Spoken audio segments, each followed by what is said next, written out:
নমস্কাৰ প্ৰিয় দৰ্শক দিনটোৰ আটাইতকৈ বেছি গুৰুত্বপূৰ্ণ খবৰসমূহৰ সৈতে আপোনাক ৰাইজৰ বাতৰিলৈ স্বাগতম জনাইছো। আজি অসমীয়া আঘোণ মাহৰ 13 তাৰিখ আৰু ইংৰাজী 30 নৱেম্বৰ।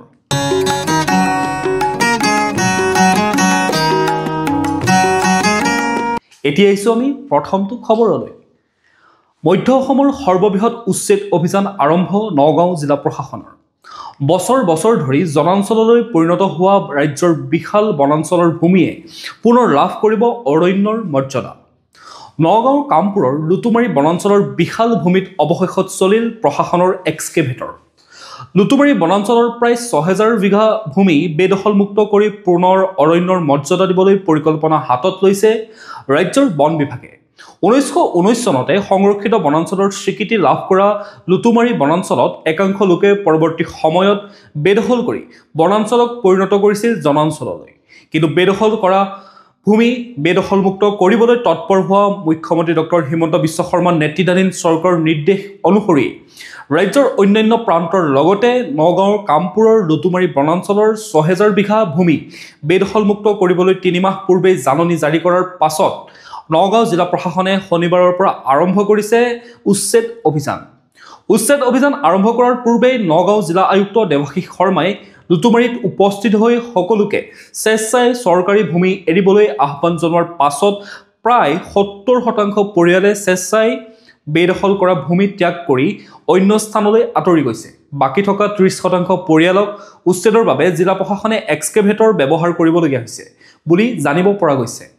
লুটুমাৰী বনাঞ্চলৰ 6000 বিঘা ভূমিত উচ্ছেদ চলোৱা সন্দৰ্ভত বন বিভাগৰ বিশেষ মুখ্য সচিব MK যাদৱে কয় যে লুটুমাৰী বৃহৎ বনভূমি বেদখলমুক্ত হোৱাৰ পাছতে নগাঁৱত হোৱা হাতী মানুহৰ সংঘাত বহু পৰিমাণে ৰোধ হ'ব। লুটুমাৰীত পুনৰ বৃক্ষৰোপণ কৰি অৰণ্যলৈ ৰূপান্তৰিত কৰা হ'ব। এতিয়া আহিছো আমি পৰৱৰ্তী খবৰটোলৈ। 200 বছৰীয়া দাসত্বৰ অন্ত। চাহ শ্ৰমিকলৈ ভূমিপট্টা ঘোষণাই আনিছে আনন্দৰ জোৱাৰ। 19শ শতিকাৰ আৰম্ভণিতে যেতিয়া ব্ৰিটিছৰ ইষ্ট ইণ্ডিয়া কোম্পানীয়ে অসমত বাণিজ্যিকভাৱে চাহ খেতি আৰম্ভ কৰাৰ লগে লগে বৃহৎ পৰিমাণৰ শ্ৰমিকৰ আৱশ্যকতা আহি পৰিছিল। তাৰ ফলস্বৰূপে 1840 চনৰ পৰা চুক্তিবদ্ধ শ্ৰম ব্যৱস্থা ইনডেনচাৰ্ড লেবাৰ ছিষ্টেম আৰম্ভ হৈছিল। এই ব্যৱস্থাৰ জৰিয়তে আজিৰ ঝাৰখণ্ড, উৰিষ্যা, পশ্চিমবংগ, বিহাৰ, ছত্তীশগড় আদিৰ বহু শ্ৰমজীৱীক অসমলৈ আনি চাহ বাগিচাত নিযুক্ত কৰা হৈছিল। এই বাগিচাসমূহত কৰ্মচাৰীসকলৰ জীৱন আছিল অত্যন্ত দুৰ্বিষহ, অতি নিম্ন দৰমহা, কঠোৰ নিয়ন্ত্ৰণ, চিকিৎসা আৰু শিক্ষাৰ অভাৱ আৰু বাগিচাৰ সীমাৰ পৰা বাহিৰলৈ ওলাব নোৱাৰাৰ দৰে বহু বাধা নিষেধ। তথাপিও তেওঁলোকে কঠোৰ পৰিশ্ৰমেৰে ভাৰতীয় চাহ উদ্যোগৰ আধাৰ গঢ়ি তোলে আৰু অসমক বিশ্বৰ অন্যতম বৃহৎ চাহ উৎপাদক হিচাপে প্ৰতিষ্ঠা কৰে।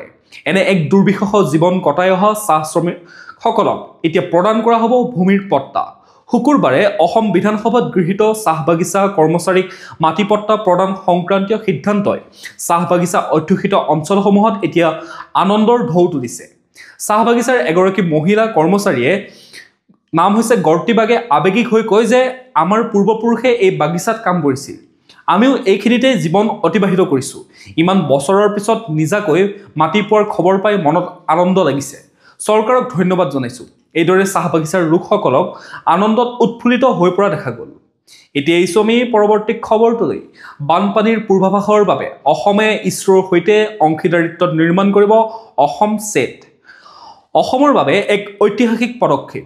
ৰাজ্য চৰকাৰে ভাৰতীয় মহাকাশ গৱেষণা সংস্থা চমুকৈ ইছৰোৰ সৈতে অংশীদাৰিত্বত ৰাজ্যৰ নিজা উপগ্ৰহ অসম ছেট নিৰ্মাণৰ কাম আৰম্ভ কৰিছে।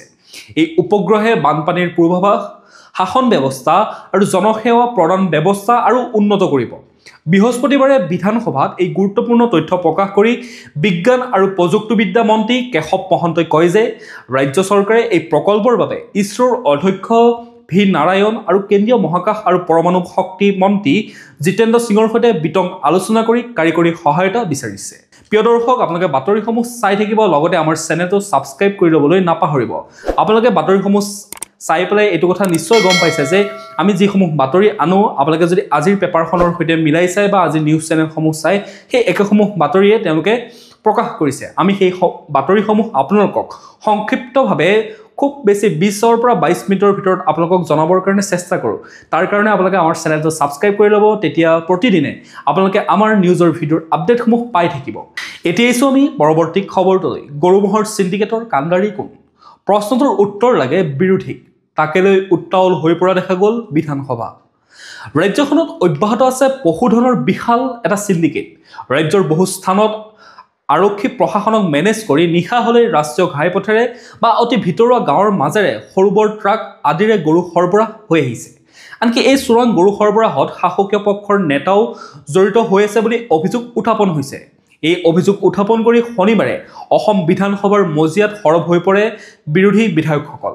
আনহাতে সৰবৰাহ কৰা গৰুমহ আদি আৰক্ষী প্ৰশাসনে জব্দ কৰাৰ পিছত সুৰক্ষা নিদিয়া বা ভালদৰে ৰখাৰ ব্যৱস্থা নকৰাত বহু সময়ত অধিকাংশ গো ধৰে গৰুৰ মৃত্যু হোৱা বুলিও অভিযোগ উত্থাপন কৰে বিৰোধীয়ে জব্দ কৰা গৰু ৰখাৰ বাবে থকা গোশালাসমূহত গৰু ৰখাৰ কোনো সুব্যৱস্থা নথকাত শুকাই খিনাই গোধনৰ অকাল মৃত্যু হোৱা বুলি শনিবাৰে বিৰোধীয়ে সদন উত্তাল কৰি চৰকাৰৰ বিৰুদ্ধে সৰব হৈ পৰা দেখা যায় অসম বিধানসভাৰ শীতকালীন অধিৱেশনৰ শনিবাৰে অন্তিম দিনা প্ৰস্তুতৰ কালত কংগ্ৰেছৰ বিধায়ক ৰেকিবুদ্দিন আহমেদে পশুধনৰ চোৰাং সৰবৰাহ সন্দৰ্ভত এক প্ৰশ্ন উত্থাপন কৰে বিধায়কগৰাকীৰ প্ৰশ্নৰ আঁত ধৰি বিধায়ক ৰফিকুল ইছলাম ৱাজেদ আলী চৌধুৰী মনোৰঞ্জন তালুকদাৰকে ধৰি কেইবাগৰাকীও বিধায়কে পৰিপূৰক প্ৰশ্ন উত্থাপন কৰে আজিৰ দিনটোত প্ৰতিগৰাকী বিৰোধী বিধায়কে ৰাজ্যত এতিয়াও গোধনৰ চোৰাং সৰবৰাহ আৰু সিন্ডিকেট চলি থকা বুলি অভিযোগ উত্থাপন কৰি বিধানসভাৰ মজিয়া উত্তাল কৰি তোলা দেখা গ'ল এতিয়া আছো আমি পৰৱৰ্তী খবৰটোলৈ অতি শীঘ্ৰেই ৰাজ্যত নতুনকৈ নিৰ্মাণ হ'ব 7খনকৈ কাৰাগাৰ ৰাজ্যত অতি শীঘ্ৰেই নতুনকৈ নিৰ্মাণ হ'ব 7খন নতুন কাৰাগাৰ নিৰ্মাণ হ'ব লগা জিলাকেইখন ক্ৰমে গোৱালপাৰা ধুবুৰী শিৱসাগৰ শিলচৰ তেজপুৰ উত্তৰ লখিমপুৰ আৰু মঙলদৈ সদনত এই কথা সদৰি কৰে গৃহ কাৰাগাৰ বিভাগৰ মন্ত্ৰী ৰূপেশ গোৱালাই আনহাতে শাসক বিৰোধী কেইবাজনো বিধায়কে কাৰাগাৰত থকা কাৰাবন্দীৰ তথ্য জানিব বিচৰাত কাৰাগাৰৰ মন্ত্ৰীগৰাকীয়ে কয় যে বৰ্তমানৰ ৰাজ্যৰ কাৰাগাৰসমূহত কাৰাৰুদ্ধ হৈ থকা কাৰাবন্দীৰ সংখ্যা 11,241 জন কাৰাগাৰত কয়দী ৰাখিব পৰা ক্ষমতা আছে 11,372 জন একেদৰে 5 বছৰত বিচাৰাধীন হৈ আছে 29,882 গৰাকী অভিযুক্ত গুৱাহাটী কেন্দ্ৰীয় কাৰাগাৰত থকা মহিলা অপৰাধীৰ সংখ্যা হৈছে 73 গৰাকী এতিয়া আছো আমি পৰৱৰ্তী খবৰটোলৈ বিজেপিৰ দুটা কাৰ্যকালত 14,000ৰো অধিক পৰিয়ালক উচ্ছেদ ৰাজ্যত বিজেপি চৰকাৰে এতিয়ালৈকে বিভিন্ন জিলাত 14,105টা পৰিয়ালক উচ্ছেদ কৰিছে ইয়াৰ বিপৰীতে পুনৰ সংস্থাপন দিয়া হৈছে মাত্ৰ 1,817টা পৰিয়ালকহে ইয়াৰ জৰিয়তে 2,32,533.56 বিঘা বনভূমি বেদখলমুক্ত কৰিছে চৰকাৰে বৰ্তমানৰ ৰাজ্য চৰকাৰখনে শাসনভাৰ লোৱাৰ পাছৰে পৰা ৰাজ্যত প্ৰায় ধাৰাবাহিকভাৱে উচ্ছেদ অভিযান অব্যাহত ৰখা হৈছে চৰকাৰে দাবী কৰা অনুসৰি বনাঞ্চলৰ ভূমি চৰকাৰী ভূমি আদিত বেদখল মুক্ত কৰা হৈছে বনাঞ্চলৰ ভূমি বেদখলমুক্ত কৰাৰ পাছতে তাত বনভূমি গঢ়ি তোলাৰ কাম কৰা হৈছে ইয়াৰ বিপৰীতে চৰকাৰী ভূমিত কৰা উচ্ছেদৰ পাছত সেই ভূমি বৃহৎ পুঁজিপতিক উদ্যোগ স্থাপনৰ বাবে হস্তান্তৰৰ তৎপৰতা চলিছে আজিও বিধানসভাত মুখ্যমন্ত্ৰী ডক্টৰ হিমন্ত বিশ্ব শৰ্মাই কয় যে অবৈধ দখলৰ বিৰুদ্ধে চৰকাৰৰ উচ্ছেদ অভিযান অব্যাহত থাকিব এতিয়া আছো আমি পৰৱৰ্তী খবৰটোলৈ ৰমেন্দ্ৰৰ খবৰ অগপলৈ আহি আছে 4জন নতুন বিধায়ক ৰমেন্দ্ৰ নাৰায়ণ কলিতাই দিলে এটা ডাঙৰ খবৰ অসম বিধানসভা নিৰ্বাচনৰ পূৰ্বে অগপৰ বাবে এটা খুখবৰ দিলে অগপৰ বিধায়ক তথা সাধাৰণ সম্পাদক গৰাকীয়ে কলিতাৰ মতে 4জন নতুন বিধায়ক অগপলৈ আহি আছে 2026 চনৰ জানুৱাৰী মাহতে যোগদান কৰিব বিধায়ককেইগৰাকীয়ে আঞ্চলিক দলটোত তেওঁৰ নাম নকলেও বিধায়ককেইজন AIUDFৰ বুলি জানিবলৈ দিয়ে বৰ্তমান হেনো চলি আছে এই 4 বিধায়কৰ যোগাযোগ অগপৰ নেতৃত্বৰ সৈতে কথা পাতিছে বিধায়ককেইগৰাকীয়ে কলিতাই আৰু জানিবলৈ দিয়ে যে কংগ্ৰেছৰ বিধায়কেও যোগাযোগ কৰিছে অগপৰ সৈতে সমষ্টি পুনৰ্নিৰ্ধাৰণ হোৱাৰ পাছত ৰাজনৈতিক কাৰণত এই সকল বিধায়কে অগপৰ সৈতে যোগাযোগ কৰা বুলি চৰ্চা চলিছে পিছে নিজৰ দলৰ নেতাকে প্ৰাৰ্থিত্ব প্ৰদান কৰিব নোৱাৰা অগপই বিজেপিৰ সৈতে মিত্ৰতাৰে নিৰ্বাচন খেলি 2026ত নতুনকৈ যোগদান কৰা বিধায়কক কেনেকৈ টিকট দিব পাৰিব তাকে লৈহে তীব্ৰ প্ৰতিক্ৰিয়াৰ সৃষ্টি হৈছে এতিয়া আছো আমি পৰৱৰ্তী খবৰটোলৈ ৰাজ্যৰ 2019 চনৰ পৰা বৰ্তমানলৈকে 430 জন চৰকাৰী বিষয়া কৰ্মচাৰীক দুৰ্নীতি নিবাৰণ আইনৰ অধীনত গ্ৰেপ্তাৰ অসমত 2019 চনৰ পৰা বৰ্তমানলৈকে 430 জন চৰকাৰী বিষয়া কৰ্মচাৰীক দুৰ্নীতি নিবাৰণ আইনৰ অধীনত গ্ৰেপ্তাৰ কৰিছে ইয়াৰ ভিতৰত অসম আৰক্ষীৰ দুৰ্নীতি নিবাৰক আৰু তদাৰক শাখাই 302 জনক, মুখ্যমন্ত্ৰীৰ বিশেষ নিৰীক্ষণ শাখাই 88 জনক আৰু আৰক্ষীয়ে 40 জন বিষয়া কৰ্মচাৰীক গ্ৰেপ্তাৰ কৰিবলৈ সক্ষম হৈছে। অসম বিধানসভাৰ শীতকালীন অধিৱেশনৰ আজি অন্তিম দিনা বিধায়ক জাকিৰ হুছেইন চিকদাৰৰ এটা প্ৰশ্নৰ উত্তৰত মুখ্যমন্ত্ৰী ডক্টৰ হিমন্ত বিশ্ব শৰ্মাই এই কথা সদৰি কৰে। এতিয়া এই আমি পৰৱৰ্তী খবৰটোলৈ।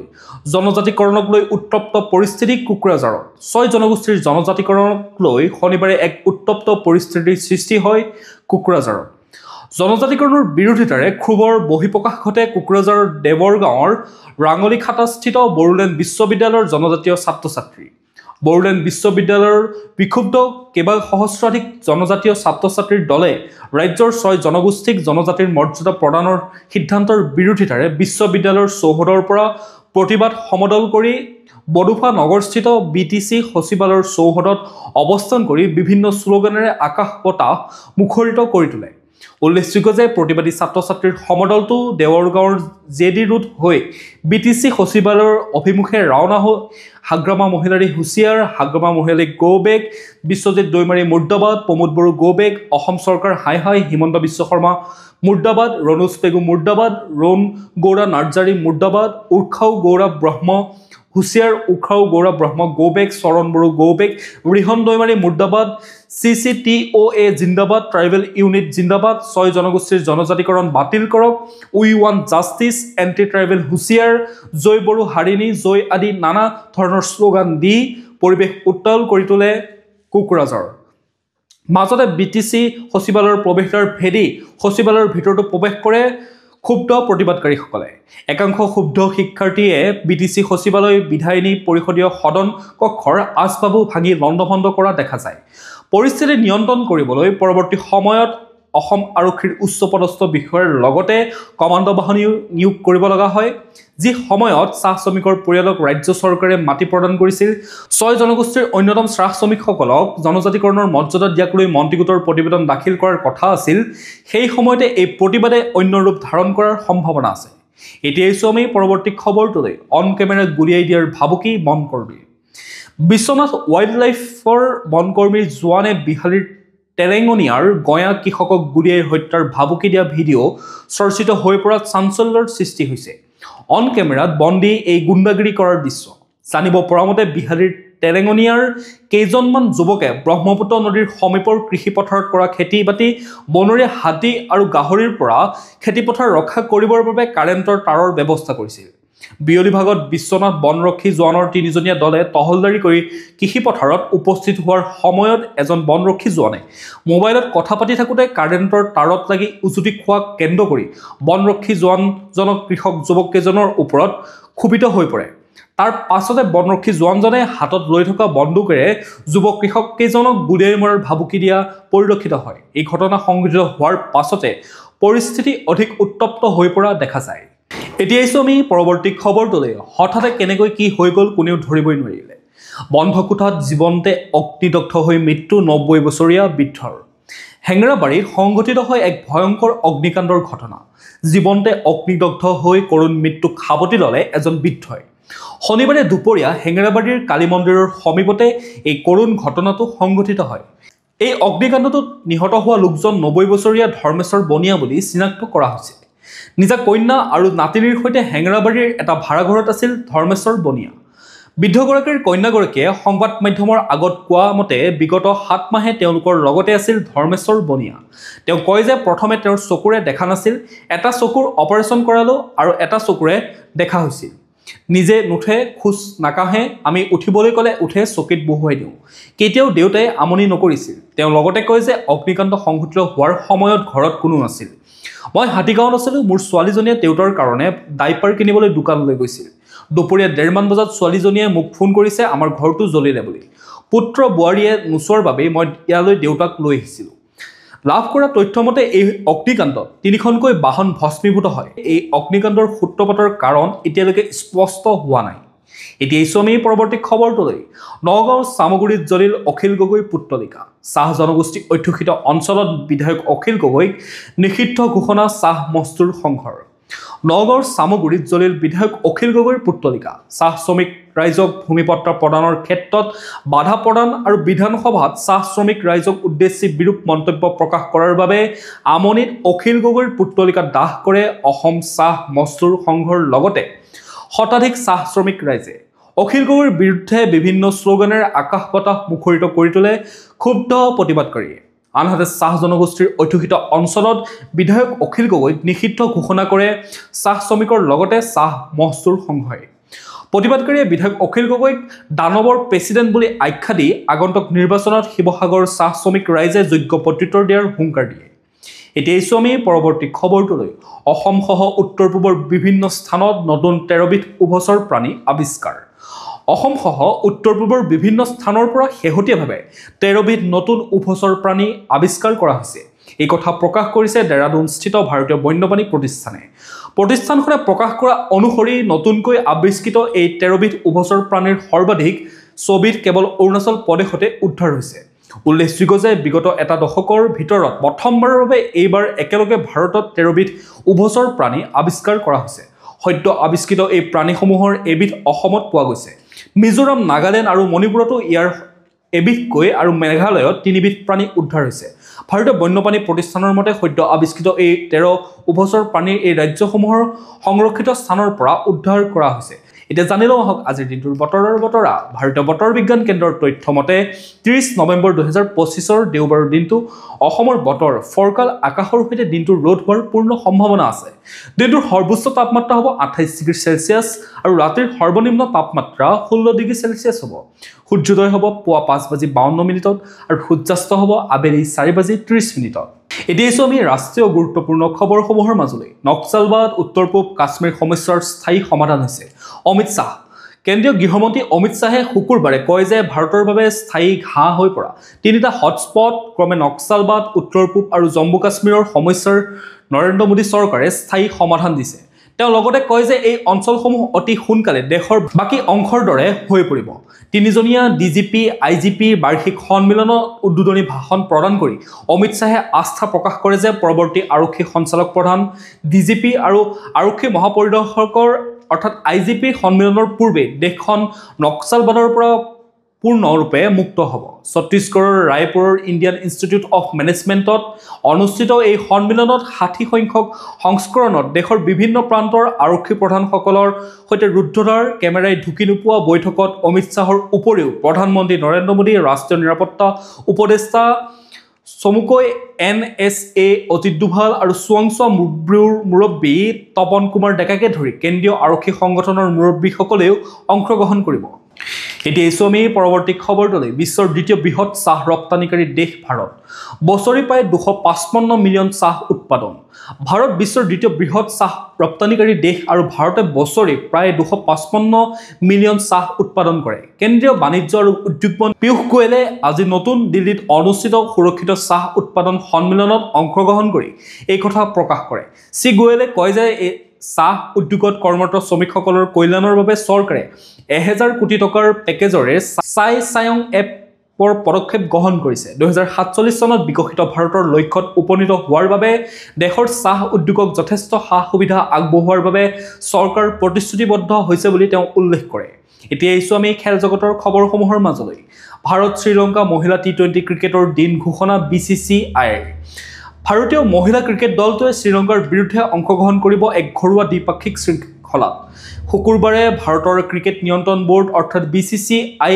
ঘোষণা কৰে যে 5খন দেশৰ এই টি20 ক্ৰিকেট শৃংখলাৰ খুচি BCCI প্ৰকাশ কৰা সংবাদ মাধ্যমৰ এক বিজ্ঞপ্তিত এনেদৰে কোৱা হৈছে যে আগন্তুক IDFC ফাৰ্ষ্ট বেংক মহিলা টি20 শৃংখলাৰ সময়সূচী ঘোষণা BCCI অহা মাহত ভাৰতে শ্ৰীলংকাৰ বিৰুদ্ধে 5খন খেলৰ শৃংখলাত অংশগ্ৰহণ কৰিব বিশাখাপট্টনমৰ পৰা আৰম্ভ হ'ব লগা এই শৃংখলাৰ বাকি মেচসমূহ থিৰুৱন্তপুৰমত অনুষ্ঠিত হ'ব 21 ডিচেম্বৰ দেওবাৰে বিশাখাপট্টনমৰ doctor YS Rajasekhar Reddy ACA VDCA cricket ষ্টেডিয়ামত অনুষ্ঠিত হ'ব শৃংখলাৰ প্ৰথমখন খেল।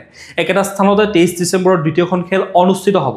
ইয়াৰ পিছত দল দুটাই বাকী খেলসমূহৰ বাবে কেৰালাৰ ৰাজধানী থিৰুৱনন্তপুৰমলৈ যাত্ৰা কৰিব। পৰৱৰ্তী তিনিখন খেল ক্ৰমে 26, 28 আৰু 30 ডিচেম্বৰত দক্ষিণৰ চহৰ গ্ৰীণফিল্ড ষ্টেডিয়ামত অনুষ্ঠিত হ'ব। এতিয়া আমি আন্তঃৰাষ্ট্ৰীয় গুৰুত্বপূৰ্ণ খবৰসমূহৰ মাজলৈ। প্ৰধানমন্ত্ৰীৰ দ্বিতীয় বিবাহ, বছা বছা অতিথিৰে বিবাহ অভ্যৰ্থনা অনুষ্ঠান।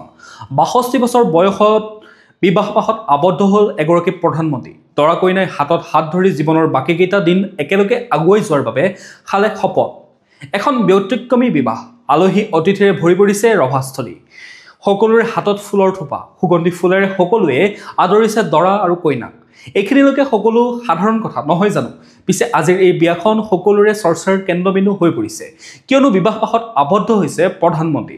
অষ্ট্ৰেলিয়াৰ ফেডাৰেল চৰকাৰৰ 124 বছৰীয়া ইতিহাসত আলবানিজ হৈছে প্ৰথমজন প্ৰধানমন্ত্ৰী যিয়ে কাৰ্যভাৰ গ্ৰহণ কৰিয়ে বিবাহপাশত আবদ্ধ হৈছে।